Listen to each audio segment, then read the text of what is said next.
But I understand now that Mr. Chief Dele Momodu now joins us via Skype from London. He has been writing relating to these issues, and of course, this time around, we have a very, very key issue on our hands as a nation. Now, the issue is no more that of the APC any longer.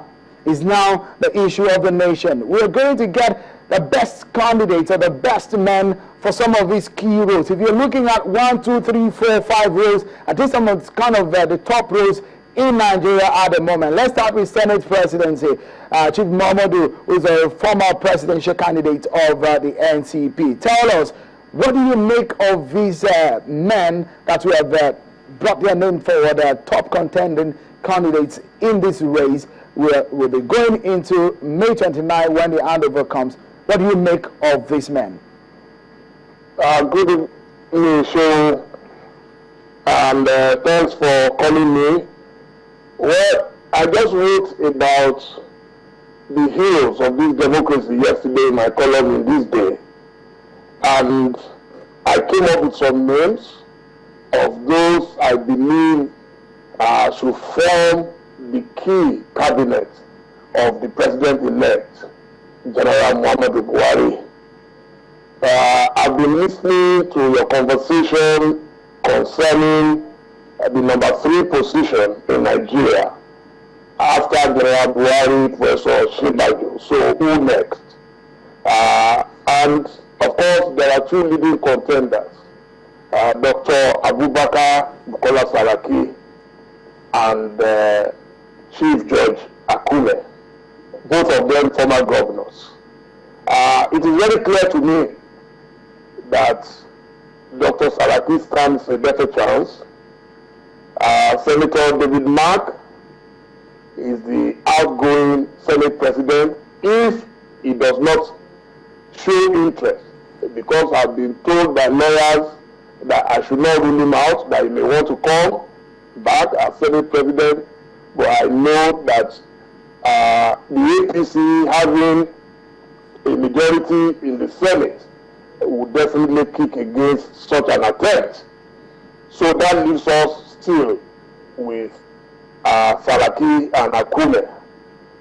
For me, Saraki is a much younger, much vibrant politician. He comes from Kwara, and Kwara remains one of the strongest holds of APC at the moment. Saraki appeals to a lot of us younger folks because the next Senate is going to have maybe about 20 or more governors who are senators. So you need a man who understands them very well. And I remember when Saraki was chairman of the Governors Forum, he was able to hold the forum very well. He was able to carry his colleagues along in policies and in so many other ways. He's a man who has schooled at home and abroad. And for me, we're going to need a lot of that at this time. Nigeria has gone through so much in the past. So we need men who can hit the ground running, not just politicians, but people with extensive networks, global networks. And I think Saraki has that.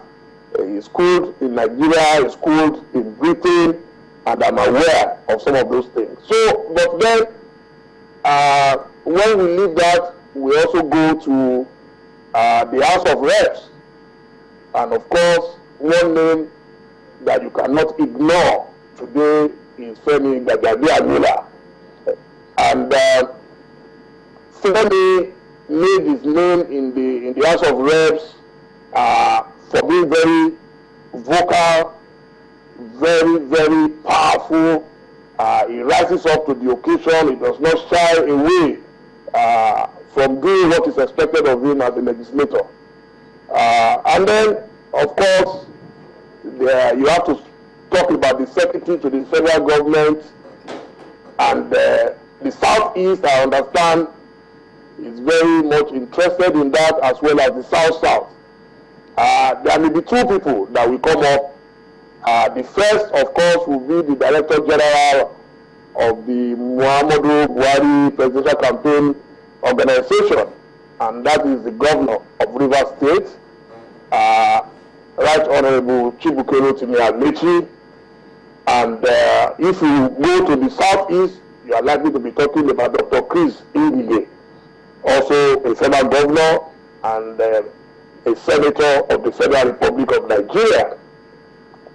So that for me will be the top positions before you now go to the ministers. Yesterday I did mention some of those I would love to see in that cabinet. APC, I believe, is blessed with a lot of very great minds.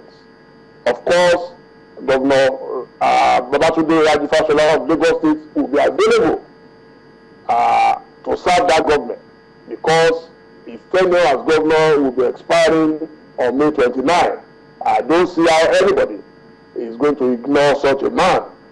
I did suggest yesterday that the president-elect should look beyond APC and think Nigerians from any part of the world who have distinguished themselves. We need men of accomplishment. We need women of solid characters.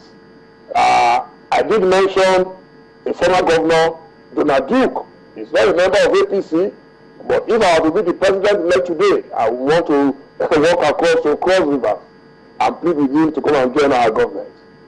So it doesn't really matter whether he's in APC or not. We need a government of national unity. Nigeria is in bare straits, and we need a lot of very good and credible people. Just if I may just quickly coming before, I know you, I saw your column, and I was quite intrigued by some of the names that you brought up. I guess maybe the government, the incoming government, probably will be reading and looking at some of your suggestions, or maybe they look like prophecy, if one will say.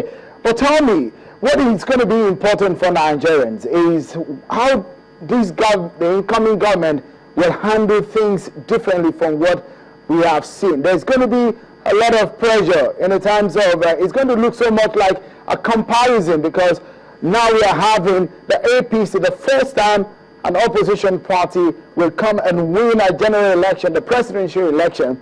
There's going to be a lot of pressure for performance.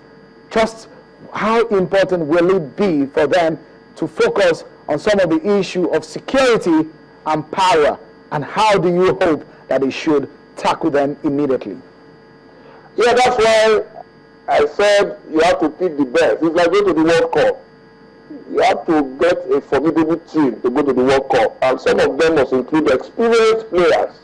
They can't all be totally new. So, and there are people who have demonstrated a capacity for excellence, for achievement, and you must find them immediately wherever they are and put them in government.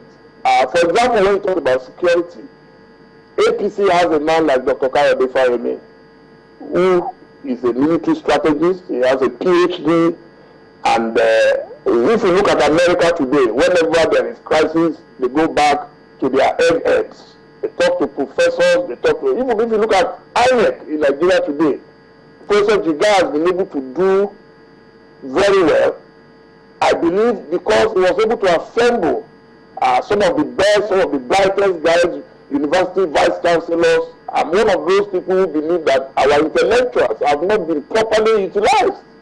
So we must have a gathering of politicians and cerebral Nigerians who can come up with quick solutions to many of our problems. Chief Momodu, just tell me quickly, do you subscribe to the zoning idea that we have seen? We first saw it in our democracy from 1999 with the PDP. Now the APC appears to be adopting it. Do you think it's a way to go, especially in determining those who occupy those 5 seats that we talked about earlier on?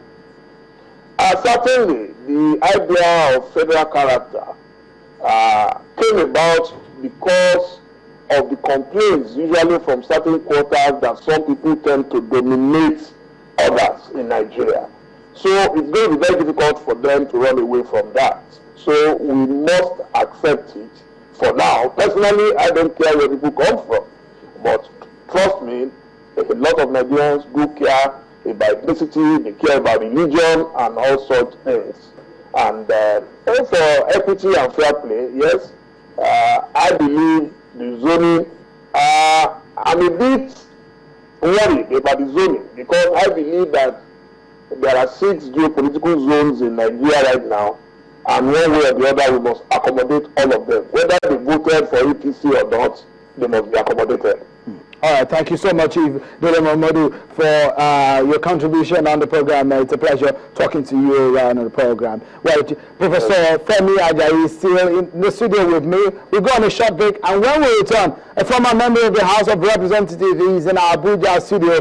They'll be telling us about the interplay at the lower chamber of the House and where some of his colleagues may be having their way in this particular game of who occupies the seats that we're talking about. That's after this break. Join us again.